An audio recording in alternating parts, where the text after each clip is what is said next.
दोस्तों क्या अभी क्रिसिल का शेयर होल्डर हो तो इस कंपनी का स्टॉक्स के बारे में कहा जाए तो दोस्त यहाँ पर रिटर्न देख सकते हो कि क्या है। तो यहाँ पर देखा जाए तो 5200 का भाव है इसका।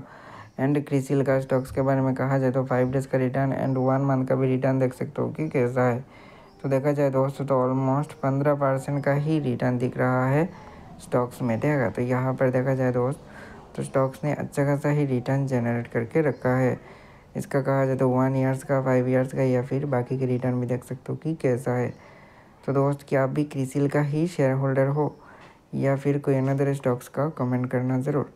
और भी दोस्त बहुत सारा स्टॉक्स का हमने वीडियो चैनल पर डाल के रखा है, तो जाके उन वीडियोज़ को भी देखो। देन दोस्त आप डिसाइड कर सकते हो कि किस में एंट्री लेना है। तो देखा जाए दोस्त तो ऑलमोस्ट 40,000 करोड़ को तो अप्रोक्स टच कर ही लिया है कंपनी ने। 54 रुपीज़ का PE भी दिखने को मिल रहा है। तो फिलहाल आज के लिए इतना ही।